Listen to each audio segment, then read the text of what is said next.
2025 সালের শবে বরাত কিন্তু একদম চলে এসেছে। 2025 সালের আগামী 14ই ফেব্রুয়ারি রোজ শুক্রবার শবে বরাতের সম্পূর্ণ রাতের নামাজ, আমল ও রোজার নিয়ম একটি ভিডিও থেকেই শিখে নিন। অর্থাৎ এই ভিডিওটি দেখলেই শবে বরাতে আপনি কোন আমল করবেন, কিভাবে নামাজ পড়বেন, কখন রোজা রাখবেন, সব কিছু ইনশাল্লাহ বুঝতে পারবেন। আজকের ভিডিওতে আমরা জানব শবে বরাতের রোজা কয়টি এবং কবে, শবে বরাতের মাগরিব থেকে এশা পর্যন্ত, এশা থেকে ফজর পর্যন্ত কোন কোন আমল করবেন, এ বিষয়ে আমাদের আজকের ভিডিওতে আলোচনা হবে।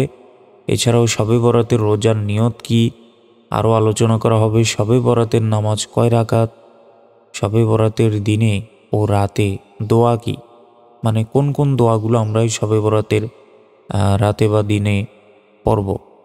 এছাড়াও শবে বরাতের মোনাজাত কিভাবে করবেন আরও আমরা জানতে পারবো। শবে বরাতের 2 ও 4 রাকাতের মানে 2 এবং 4 রাকাত নামাজের পরপর কোন কোন দোয়া তাসবিহ পড়তে হয়।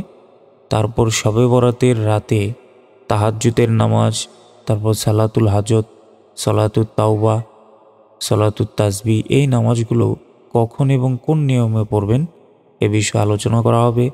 এছাড়াও এই রাতে গোসল করলে কোনো ফজিলত পাওয়া যায় কিনা সেটিও আলোচনা করা হবে। তো তার আগে বলে নেই, শেষেরটা দিয়ে আমি শুরু করি। দেখুন, এই রাতে অনেকে আছে গোসল করি আমরা, আসলে গোসলের তেমন কোনো ফজিলত হাদিসে পাওয়া যায় না। তো এমনিতে আপনারা পাক পবিত্র হয়ে শবে বরাতে আমি যে আমলগুলো কথা বলবো সেই আমলগুলো আপনারা করবেন। তো চলুন এখন এগুলো আমরা কোরআন হাদিসের আলোকে জেনে নিই।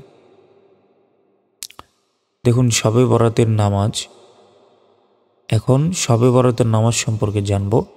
শবে বরাত এই রাতকে বলা হয় লাইলাতুন নিসফি মিন শাবান বা শাবান মাসের মধ্যবর্তী রাত। এটি মাগফিরাতের রাত বা নাজাতের রাত হিসেবেও পরিচিত।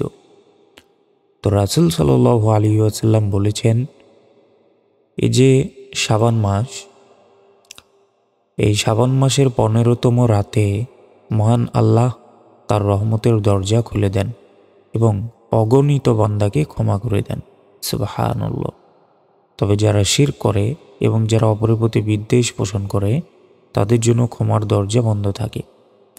মানে যারা আল্লাহর সাথে শিরক করে, আল্লাহকে মানে না বা এরকম মাঝে মধ্যেই করে থাকে, তারপর যারা অপরের প্রতি বিদ্বেষ পোষণ করে তারা কখনোই এই শাবান মাসের 15তম অর্থাৎ এই যে শবে বরাত যেটাকে আমরা বলছি, এখানে তারা কোনো ক্ষমা পাবে না। এছাড়াও বাকি যে ব্যক্তিরা রয়েছে তাদের জন্য রহমতের দরজা খুলে দেয়া থাকে। সুবহানাল্লাহ। তারপর দেখুন, শবে বরাতের রাতে আল্লাহ তাআলা তার বান্দারদের জন্য বিশেষ রহমত, মাগফিরাত মানে ক্ষমা ও মুক্তি দান করেন। সুবহানাল্লাহ। রাসূল সাল্লাল্লাহু আলাইহি ওয়াসাল্লাম বলেছেন, শাবান মাসের 15তম রাত যখন আসে তখন আল্লাহ তাআলা প্রথম আকাশে অবতরণ করেন। মানে 7টি আসমান রয়েছে, 7টি আসমান বা আকাশের প্রথম আসমানে আল্লাহ তাআলা চলে আসেন। সুবহানাল্লাহ। এবং বান্দাদের ডেকে বলেন, কোনো ক্ষমা প্রার্থী আছো কি, আমি তাকে ক্ষমা করব। মানে আল্লাহই বলছেন প্রথম আকাশে এসে, আল্লাহ এভাবে বান্দাদেরকে বলে থাকেন যে কোনো ক্ষমা প্রার্থী আছো কি, আমি তাকে ক্ষমা করব। ক্ষমা করার উদ্দেশ্যে আল্লাহ চলে আসেন। কোনো রিজিক প্রার্থী আছো কি, আমি তাকে রিজিক দেব। কোনো বিপদগ্রস্ত আছো কি, আমি তাকে মুক্তি দেব। এভাবে সুবহে সাদিক পর্যন্ত আল্লাহ তাআলা আহ্বান করতে থাকেন। সুবহানাল্লাহ। তাহলে বুঝতেই পারছেন প্রিয় দর্শক, এই শবে বরাত কতটা গুরুত্বপূর্ণ। তো তারপর দেখুন, দোয়া কবুল করা হয় এই রাতে, এই শবে বরাতে। এই রাতে আল্লাহ তাআলা বিশেষভাবে বান্দাদের দোয়া কবুল করেন যারা আন্তরিকভাবে তওবা করে এবং আল্লাহর কাছে প্রার্থনা করে তাদের চাওয়া পূরণ করা হয়। তাই বেশি বেশি তওবা করতে হবে। এই রাতে রিজিক বৃদ্ধি, শবে বরাতের রাতে আল্লাহ তাআলা বান্দাদের ভাগ্য নির্ধারণ করেন। এবং অনেকের জন্য রিজিক ও বরকতের ফয়সালা করেন। তাই এ রাতে রিজিক প্রীতির জন্য দোয়া করতে হয়। এছাড়াও বিপদ আপদ থেকে মুক্তির জন্য আমরা দোয়া করব। বিপদ আপদ থেকে মুক্তি, যারা সত্যিকারের অনুতপ্ত হয়ে আল্লাহর কাছে ক্ষমা চান, আল্লাহ সুবহানাহু ওয়া তাআলা তাদের বিভিন্ন বিপদ আপদ থেকে মুক্তি দেন। সুবহানাল্লাহ। এছাড়াও এ রাতে জাহান্নাম থেকে মুক্তি হাদিসে এসেছে শাবান মাসের মধ্যরাতে। মূলত শাবান মাসের মধ্যরাত মানেই হচ্ছে আমরা যেটাকে শবে বরাত বলছি, এটাকেই বুঝিয়ে থাকে।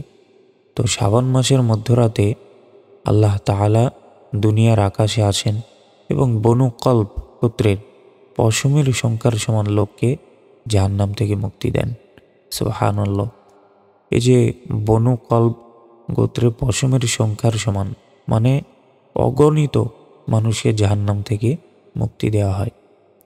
তাই এই রাতে আমরা অবশ্যই যে আমলগুলো আমি আপনাদেরকে বলবো সেগুলো সঠিকভাবে করবেন, আমলগুলো করার চেষ্টা করবেন ইনশাআল্লাহ।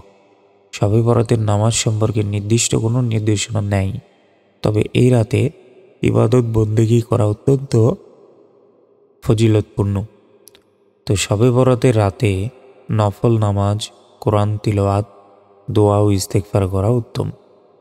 তাহলে শবে বরাতের রাতে আমরা কি করব? শবে বরাতের রাতে নফল নামাজ আমরা পড়ব। নফল নামাজ, এই নফল নামাজ পড়ার কিছু নিয়ম রয়েছে। তারপর কোরআন তিলাওয়াত আমরা করব, সেটি অবশ্যই সহিষ্ণুভাবে করতে হবে। আমাদের এই চ্যানেলে কোরআন তিলাওয়াত বা কোরআন শিক্ষার পূর্ণাঙ্গ কোর্স কিন্তু দেওয়া রয়েছে। আপনি চাইলে আমাদের চ্যানেল থেকে কোরআন মাজিদ সহিষ্ণুভাবে শিখে নিতে পারেন। সামনে রমজান মাস, তো রমজান মাস উপলক্ষে অন্তত কোরআনটা সহিষ্ণুভাবে আপনি শিখে রাখুন। আমরা এতদিন যাবৎ দুনিয়ার সব কাজ করছি, কিন্তু বেশিরভাগ মানুষই কোরআন তিলাওয়াত সহিষ্ণুভাবে পড়তে পারে না। এমনি পড়তে পারে, অনেকে পড়তে পারে, কিন্তু বেশিরভাগ মানুষ আমরা সহিষ্ণুভাবে পড়তে পারছি না। তো নামাজের মধ্যে হোক, যখনই হোক, কোরআন তিলাওয়াত যদি অশুদ্ধ আমরা পড়ি, তাহলে কিন্তু সেই নামাজ কবুল নাও হতে পারে, আমাদের সওয়াবের পরিবর্তে আরও গুনাহ হতে পারে। তাই অবশ্যই আমাদের আরবি পড়াটা সহিষ্ণুভাবে শিখতে হবে। তো আমাদের চ্যানেলে সেই ভিডিওগুলো পেয়ে যাবেন। তো তারপর দেখুন, দোয়া ও ইস্তেগফার করা উত্তম। মানে আল্লাহর কাছে দোয়া করতে হবে, ইস্তেগফার করতে হবে, ক্ষমা প্রার্থনা করতে হবে, কারণ এই রাতে ভাগ্য নির্ধারণ করা হয়। তো এখন দেখুন শবে বরাতের নামাজের নিয়ম। শবে বরাতে আমরা কিভাবে নামাজ আদায় করব। শবে বরাতে 2 রাকাত করে যত ইচ্ছা নফল নামাজ পড়তে পারেন। মানে আমরা যেরকম 2 রাকাত করে নফল নামাজ পড়ি, সেভাবে এই শবে বরাতের রাতে 2 রাকাত করে নামাজ পড়তে পারেন, যত ইচ্ছা তত। সাধারণত অনেকে 8, 10, 12 রাকাত পরে অথবা তার অধিক পড়া হয়ে থাকে। এর কোনো বাধ্যবাধকতা নেই, যত পড়বেন তত সওয়াব। তো প্রতি 2 রাকাতে সূরা ফাতিহার পর যে কোনো সূরা পড়তে পারেন, যেমন সূরা ইখলাস, সূরা ফালাক, সূরা নাস। অর্থাৎ প্রতি যে আমরা নফল নামাজটা পড়ব, 2 রাকাত নফল নামাজ, তো 2 রাকাত নফল নামাজের প্রথম রাকাতে সূরা ফাতিহা তো পড়তেই হবে। সূরা ফাতিহার সাথে অন্য আরেকটা সূরা পড়বেন, যেমন পড়তে পারেন সূরা ফালাক অথবা সূরা নাস বা অন্য সূরা। আর পরের রাকাতে আবার দাঁড়িয়ে সূরা ফাতিহা পড়লেন, আরও একটি সূরা পড়লেন, যে কোনো একটি সূরা। তবে আমি আপনাদের বলবো সূরা ইখলাসটাই আপনারা পড়বেন। সূরা ইখলাস অনেক ছোট একটি সূরা, এটি সহিষ্ণুভাবে অবশ্যই নামাজের মধ্যে পড়বেন, এর ফজিলত অনেক বেশি। তো সূরা ইখলাসটা আমি একবার বলে দিচ্ছি, দেখুন। বিসমিল্লাহির রহমানির রহিম। কুল হুয়াল্লাহু আহাদ, আল্লাহুস সামাদ, লাম ইয়ালিদ ওয়া লাম ইউলাদ ওয়া লাম ইয়াকুল লাহু কুফুয়ান আহাদ। তো এই হচ্ছে সূরা ইখলাস। তো দেখুন শবে বরাতের নফল নামাজের 2 রাকাত নফল নামাজের নিয়তটা আমরা কিভাবে করব। নিয়ত আপনি আরবিতেও করতে পারেন, অথবা আমি এই যে বাংলায় দিয়েছি, এটা আপনারা করতে পারেন। নিয়তটা হচ্ছে, আমি আল্লাহ তাআলার উদ্দেশ্যে 2 রাকাত নফল নামাজ আদায় করার নিয়ত করিতেছি। আল্লাহু আকবার। বলে হাত বাঁধবেন। তারপর দেখুন শবে বরাতের রোজা। শবে বরাতের রোজা আমরা কখন রাখবো, কিভাবে রাখবো, তো এই সম্পর্কে হাদিস চলুন একটু জেনে নিই। হযরত আয়েশা রাদিয়াল্লাহু তাআলা আনহা বলেন, আমি রাসূল সাল্লাল্লাহু আলাইহি ওয়াসাল্লামকে দেখিনি যে তিনি রমজান মাস ছাড়া কোনো সম্পূর্ণ মাসে রোজা রেখেছেন।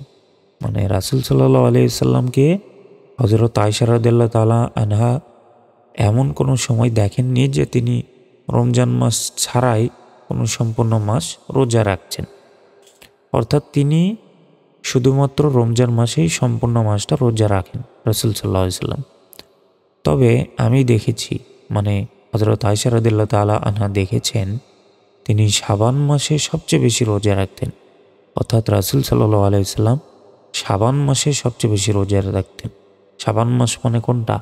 এই যে শবে বরাত, এই শবে বরাতের রাত্রে তিনি, শবে বরাতের এই মাসে তিনি বেশি রোজা রাখতেন। আরেকটি হাদিস, হযরত উসামা বিন যায়েদ রাদিয়াল্লাহু তাআলা আনহু বলেন, হে আল্লাহর রাসূল সাল্লাল্লাহু আলাইহি ওয়াসাল্লাম, আমি দেখেছি আপনি শাবান মাসে সবচেয়ে বেশি রোজা রেখে থাকেন। তিনি বললেন, মানে রাসূল সাল্লাল্লাহু আলাইহি ওয়াসাল্লাম বললেন, এটি এমন এক মাস যা রজব ও রমজানের মাঝে পড়ে এবং অনেক মানুষ এতে গাফিল থাকে। মানে এই রোজা থেকে অনেকে রোজা রাখে না, সেটা বলা হচ্ছে। এটি এমন এক মাস যাতে আল্লাহর দরবারে আমল নামা উঁচু করা হয়, আর আমি চাই যে আমার আমল নামা উঁচু করা হোক রোজাদার অবস্থায়। সুবহানাল্লাহ। তো দেখুন শবে বরাতের রোজা কবে রাখবেন। শবে বরাতের রোজা 2025 সালের ফেব্রুয়ারি মাসের 15 তারিখ রোজ শনিবার বা শাবান মাসের 15 তারিখ রাখবেন। অর্থাৎ শবে বরাত ফেব্রুয়ারি মাসের 14 তারিখে দিবাগত রাত্রে, অর্থাৎ মাগরিব থেকে শুরু করে 14 তারিখ রোজ শুক্রবার মাগরিব থেকে শুরু করে আপনার শবে বরাত শুরু হয়। মানে তখন থেকে আমরা আমল করা শুরু করব। আর 15 তারিখ শনিবার, অর্থাৎ 14 তারিখের পর যে 15 তারিখ, সেই গোটা দিনটা আমাদের রোজা রাখতে হবে। এই শাবান মাসে রোজা রাখা সুন্নত। এছাড়াও 13, 14, 15 তারিখে আইয়ামে বীজের রোজা এবং শবে বরাতের রোজা একসাথে রাখতে পারেন। অর্থাৎ এই মাসে যেই 13, 14, 15 তারিখ ফেব্রুয়ারি মাসে আপনি আইয়ামে বীজের রোজা সহ শবে বরাতের রোজা রাখতে পারেন। তো এখন আমরা দেখব হচ্ছে শবে বরাতে তাহাজ্জুদ নামাজ আমরা কিভাবে আদায় করব। শবে বরাতের রাতে তাহাজ্জুদ নামাজ পড়া বিশেষ ফজিলতপূর্ণ। 2 রাকাত করে 4, 6 বা 8 রাকাত পড়া যায় তাহাজ্জুদ নামাজ। তাহাজ্জুদ নামাজের নিয়ত আমরা এইভাবে করব, আমি আল্লাহ তাআলার সন্তুষ্টির জন্য 2 রাকাত তাহাজ্জুদ নামাজ আদায় করছি, আল্লাহু আকবার বলে আমরা হাত বেঁধে তাহাজ্জুদ নামাজ পড়ে ফেলব। সূরা ফাতিহার সাথে যে কোনো সূরা মিলিয়ে পড়ুন, যেমন সূরা ইখলাস, ফালাক, নাস, যে সূরাই হোক আমরা পড়তে পারবো। তারপর দেখুন সালাতুত তাসবিহ। সালাতুত তাসবিহ শবে বরাতের রাতে কীভাবে পড়বেন। এটি একটি বিশেষ নফল নামাজ যা শবে বরাত সহ অন্যান্য বিশেষ রাতেও পড়া হয়। এটি 4 রাকাতের নামাজ। মনে রাখতে হবে সালাতুত তাসবিহ এটি কয় রাকাতের নামাজ? 4 রাকাতের নামাজ। এবং এতে নির্দিষ্ট তাসবিহ 300 বার পড়তে হয়। মানে নির্দিষ্ট একটা তাসবিহ রয়েছে সালাতুত তাসবিহ যদি নামাজ পড়তে চান। সে তাসবিহটা কি?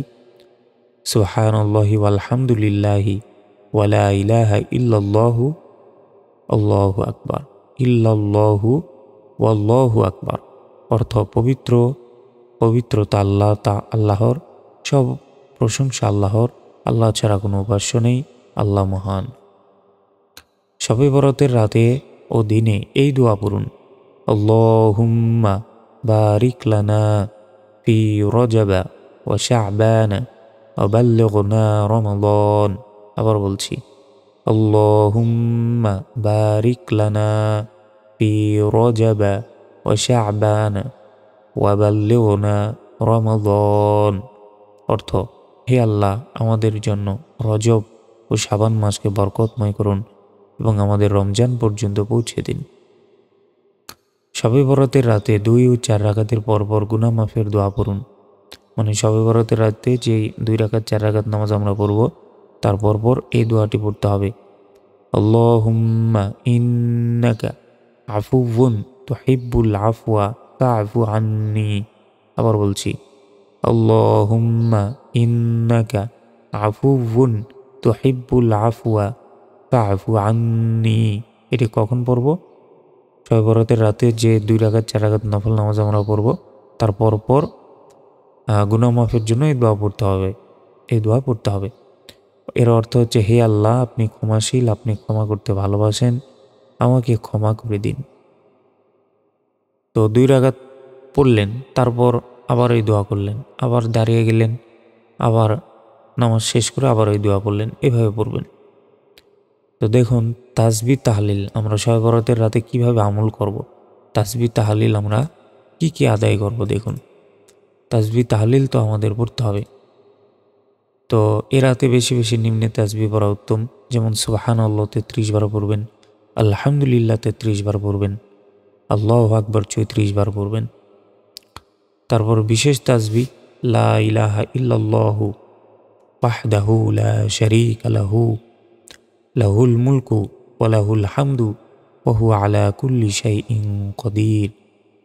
অর্থ, হে আল্লাহ ছাড়া কোনো উপাস্য নেই, তিনি এক, তার কোনো অংশীদার নেই, সমস্ত রাজত্ব প্রশংসা তারই, এবং তিনি সব কিছুর উপর ক্ষমতাবান।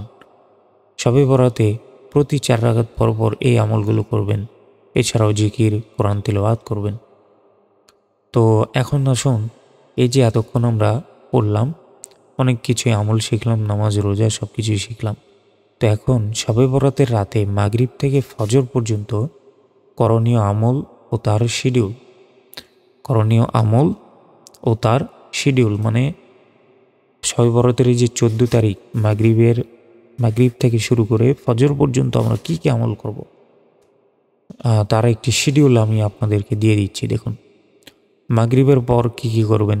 আপনি সূরা ইয়াসিন 3 বার পড়বেন, 3 বার পড়তে পারেন, কারণ সূরা ইয়াসিন কিন্তু কোরআনের খুবই গুরুত্বপূর্ণ একটি সূরা, এর ফজিলত অনেক বেশি। আমাদের চ্যানেলেও সূরা ইয়াসিনের ভিডিও দেওয়া আছে। তারপর গুনাহ মাফের জন্য দোয়া করবেন মাগরিবের পর এটা। তারপর দরুদ শরীফ পড়বেন, কবরবাসীদের জন্য দোয়া করবেন। তারপর এশার পর কি করবেন, এশার নামাজ আদায় করবেন, সালাতুত তাসবিহ পড়তে পারেন, নফল নামাজ ও কোরআন তিলাওয়াত করবেন, ইস্তেগফার 100 বার করবেন, আস্তাগফিরুল্লাহ আস্তাগফিরুল্লাহ এভাবে পড়তে পারেন। তারপর রাত 12টা থেকে সেহরির আগে তাহাজ্জুদ নামাজ পড়তে পারেন, 8 রাকাত পড়তে পারেন বা তার বেশি পড়তে পারেন। সূরা মুলক ও সূরা ওয়াকিয়া পড়তে পারেন। সূরা মুলকের ফজিলত অনেক বেশি, সূরা ওয়াকিয়ার ফজিলত অনেক বেশি। এছাড়াও দরুদ শরীফ 100 বার পড়তে পারেন। তারপর সেহরি ফজরের পর সেহরি খাবেন, মানে যারা রোজা রাখবেন 15 তারিখ রোজা রাখার জন্য আমাদেরকে 14 তারিখে রাতে খেয়ে নিতে হবে, সেহরি করতে হবে। সেহরি খাবেন, রোজার নিয়ত করবেন। তারপর সূরা ফালাক, সূরা নাস, আয়াতুল কুরসি এগুলো পড়বেন। আয়াতুল কুরসির গুরুত্ব কিন্তু অনেক বেশি। তারপর ফজরের নামাজ এখানে আদায় করবেন, সূরা ইয়াসিন বা সূরা কাহাফ আপনারা পড়বেন। আর শবে বরাত সম্পর্কে কিছু ভুল ধারণা রয়েছে আমাদের মাঝে। অনেকেই মনে করে যে দেখুন, অনেকেই মনে করেন শবে বরাত মানেই শুধু হালুয়া রুটি খাওয়া, আতশবাজি করা কিংবা বিশেষ অনুষ্ঠান করা, কিন্তু এগুলোর সাথে ইসলামের কোনো সম্পর্ক নাই। শুধু এক রাত ইবাদত করলেই সব পাপ মাফ হয়ে যাবে এমন কোনো কথা ইসলামে নাই, বরং আমাদের সারা বছর আল্লাহর ইবাদতে লিপ্ত থাকতে হবে। তবে একথা সত্য যে আল্লাহ তাআলা প্রথম আসমানে আসেন, হাদিস দ্বারা এটি প্রমাণিত। আল্লাহ তাআলা এই শবে বরাতের রাতে আসেন এবং আল্লাহ তাআলা অন্যান্য দিনের তুলনায় বেশি এখানে ক্ষমা করে থাকেন এই শবে বরাতের রাতে। তাই প্রিয় দর্শক, অবশ্যই আমি যেই আমলগুলোর কথা আপনাদেরকে বললাম, অবশ্যই এই আমলগুলো আপনারা করার চেষ্টা করবেন ইনশাআল্লাহ। তো আজকের ভিডিওটি এ পর্যন্তই। আসসালামু আলাইকুম ওয়া রাহমাতুল্লাহি ওয়া বারাকাতুহু।